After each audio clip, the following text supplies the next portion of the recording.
अस्सलाम वालेकुम रहमतुल्लाहि व बरकात। अल्लाह के नाम से शुरू जो बड़ा कृपालु और अत्यंत दयावान है। मैं हूं मोहम्मद हफीज अंसारी और आप देख रहे हैं द पॉलिटिकल। महाराष्ट्र में इस वक्त तीन बड़ी पार्टियों पर मुश्तमिल कांग्रेस, शिवसेना और एनसीपी महाविकास अघाड़ी की बहुमत से सरकार है। सोनिया गांधी, शरद पवार और उद्धव ठाकरे ने मिलकर महाराष्ट्र में महाविकास अघाड़ी की बहुमत से सरकार बनाई है। लेकिन इस महाविकास अघाड़ी सरकार पर एकनाथ शिंदे की बुरी नजर लग चुकी है और एकनाथ शिंदे 34 विधायक के साथ बागी तेवर अपनाए हुए हैं। हालांकि जिसकी वजह से महाराष्ट्र में उद्धव ठाकरे की कुर्सी अब खतरे में पड़ चुकी है और यह पूरी की पूरी सरकार लगभग गिरने वाली है। महाविकास अघाड़ी की सरकार खत्म होने वाली है और बीजेपी की सरकार बनने की आशंका जताई जा रही है। एकनाथ शिंदे कोई आम नेता नहीं है। एकनाथ शिंदे शिवसेना के एक वरिष्ठ नेता और हिंदुत्व का एक बड़ा नेता के रूप में उन्हें देखा जाता है। एकनाथ शिंदे उद्धव ठाकरे के बहुत करीबी है और इस वक्त महाराष्ट्र के कैबिनेट मिनिस्टर हैं जो कि अर्बन डिपार्टमेंट संभालते हैं। अब अगर एकनाथ शिंदे, इस रिपोर्ट के अनुसार अगर एकनाथ शिंदे के बारे में बताया जा रहा है, शुरू में जो रिपोर्ट आई थी कि 25 विधायक, शिवसेना के 25 विधायक एकनाथ शिंदे के साथ हैं। फिर आज तक में इंटरव्यू देते हुए एकनाथ शिंदे ने दावा किया, जनसत्ता ने भी इस खबर को छापा है कि उनके साथ 37 शिवसेना के विधायक और 9 दूसरे पार्टियों के विधायक उनके समर्थन में खड़े हो चुके हैं और वे बीजेपी में जाने वाले हैं। अगर यह खबर सच है तो फिर महाविकास अघाड़ी की सरकार को गिराने से अब कोई नहीं रोक सकता है।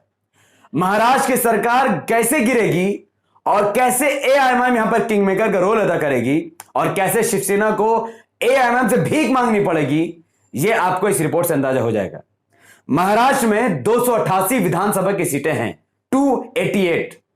महाराष्ट्र में सरकार बनाने के लिए 145 सीटों की जरूरत पड़ती है, 145।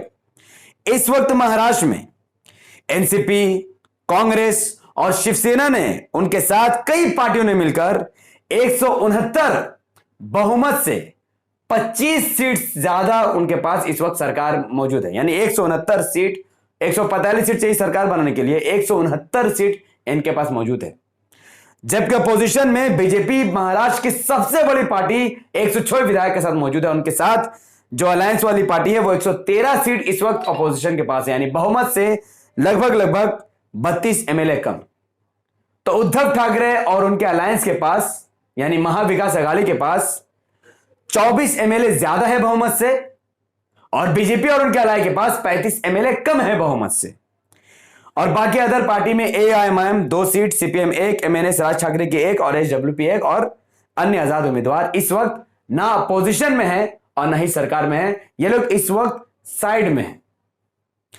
अब अगर एकनाथ शिंदे का दावा सच होता है कि अगर उनके साथ 46 से ज्यादा एमएलए मौजूद हैं, यानी शिवसेना के 37 एमएलए और कांग्रेस एनसीपी के कुछ एमएलए जिन्होंने मुसलमानों से बीजेपी को डराकर वोट लिया था, अगर वो एमएलए बीजेपी के साथ जाने वाले हैं तो फिर शिवसेना की, कांग्रेस की और राष्ट्रवादी कांग्रेस की यह महाविकास अघाड़ी की सरकार को गिनने से कोई नहीं बचा सकता है।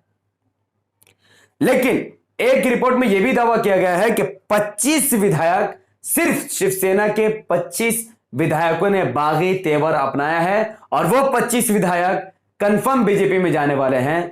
तो फिर एक सीट कम पड़ेगी महाविकास अघाड़ी को सरकार गिराने से बचाने के लिए।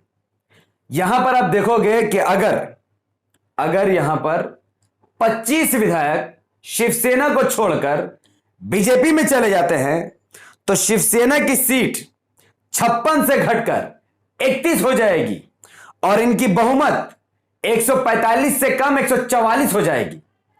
और अगर उद्धव ठाकरे, सोनिया गांधी, शरद पवार ऑल इंडिया मजलिस इत्तेहादुल मुस्लिमीन से 2 सीट का समर्थन मांग लेती है तो 146 सीट के साथ महाराष्ट्र में एक बार फिर महाविकास अघाड़ी यानी शिवसेना, कांग्रेस, एनसीपी और एआईएमआईएम और एसपी की सरकार बन सकती है।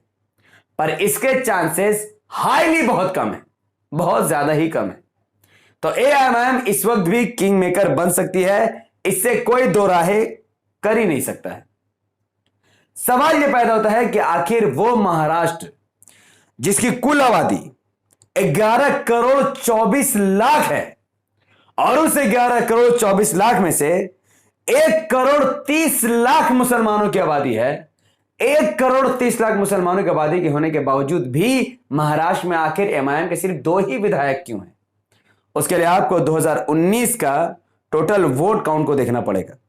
2019 महाराष्ट्र विधानसभा इलेक्शन में 1 करोड़ 30 लाख मुसलमानों में से सिर्फ 7,37,888 वोट एआईएमआईएम को मिला, जबकि बकिया मुसलमानों का लगभग 1 करोड़ 20 लाख वोट एनसीपी और इंडियन नेशनल कांग्रेस में बढ़ गया, जिसका सीधा फायदा भारतीय जनता पार्टी को हुआ। एनसीपी को 92,16,919 वोट मिले, जबकि कांग्रेस को 87,52,199 वोट मिले।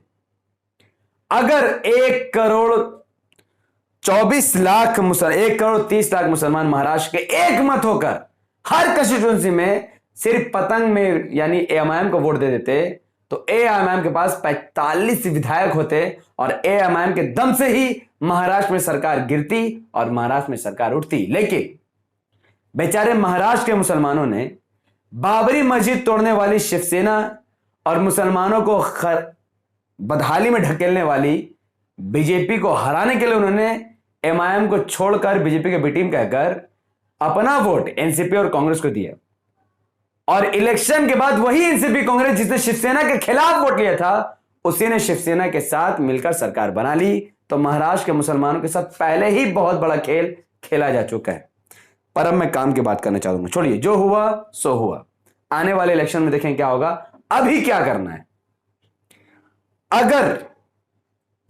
अगर एकनाथ शिंदे के साथ शिवसेना के 34 विधायक शिवसेना छोड़कर बीजेपी में अगर चले गए तो फिर शिवसेना के पास 21 सीट बच जाएगी। ध्यान से समझिए, शिवसेना के पास 21 सीट बच जाएगी, एनसीपी के पास 54, कांग्रेस के पास 44, समाजवादी पार्टी के पास 2, एएमआईएम के पास 2, सीपीएम के पास 1 एमएलए सीट, एचडब्ल्यू के पास 1 एमएलए सीट और अन्य आजाद उम्मीदवार के पास 9 एमएलए सीट। ये तमाम पार्टियां मिलकर भी 134 विधानसभा की सीट का ही बहुमत जुटा पाएगी, जबकि बहुमत 145 विधानसभा की सीट है, 11 सीट कम पड़ जाएगी और उद्धव ठाकरे सीएम नहीं रहेंगे और बीजेपी की सरकार बन जाएगी।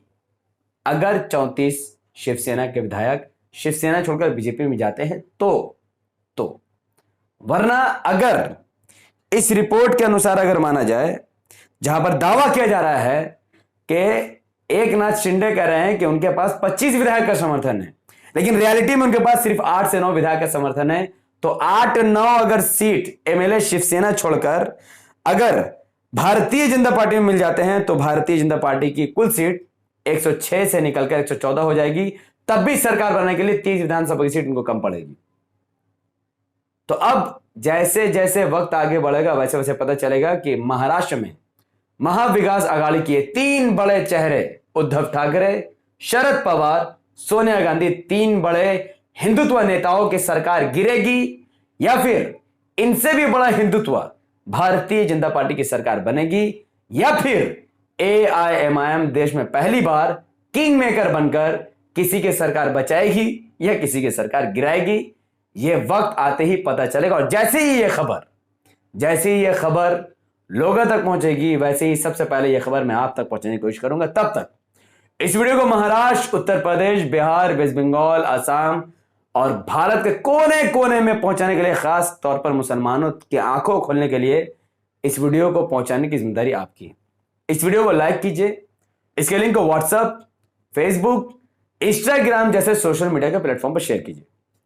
अपनी बात कमेंट पर रखिए जो मैं आपसे पूछ रहा हूं कि अगर महाराष्ट्र के 1 करोड़ 30 लाख मुसलमान अपना वोट सीधे एमआईएम को देकर 45 विधानसभा की सीट में एमआईएम के एमएलए को जिता देते तो क्या आज एमआईएम की सरकार होती या ना होती? अपना जवाब पढ़े लिखे हो तो कमेंट पर जरूर देना, और अगर पढ़े लिखे ना भी हो तो लाइक करके आप वीडियो को शेयर कर देना। हमारे यूट्यूब चैनल द पॉलिटिकल को सब्सक्राइब कीजिए, बेल को हिट कीजिए। अगर आप सब इस वीडियो को हमारे Facebook channel the political news पर देख रहे थे तो इसे लाइक फॉलो जरूर कीजिए, कम से कम 5 बड़े फेसबुक ग्रुप में शेयर कीजिए, अपनी बात जरूर कमेंट पर रखिए और AIMIM के चाहने वालों से निवेदन है कि वोट सिर्फ और सिर्फ AIMIM को ही दे। अपने घर बाहर दोस्त हर किसी को रिक्वेस्ट कीजिए, कोशिश कीजिए कि वह अपना वोट कांग्रेस एनसीपी में खराब ना करके AIMIM में डालकर अपने वोट को काम पे लगाए। आपका वोट आपका अधिकार, आपकी मर्जी, मेरा काम सिर्फ समझाने का है। इंशाल्लाह जब तक जान रहेगी समझाता रहूंगा। तब तक इजाजत दीजिए। अस्सलाम वालेकुम वरहमतुल्लाहि वबरकातुहू। अल्लाह की सलामत रहमत बरकात आप तमाम भाई और बहनों पर हो। मैं अल्लाह हबीब की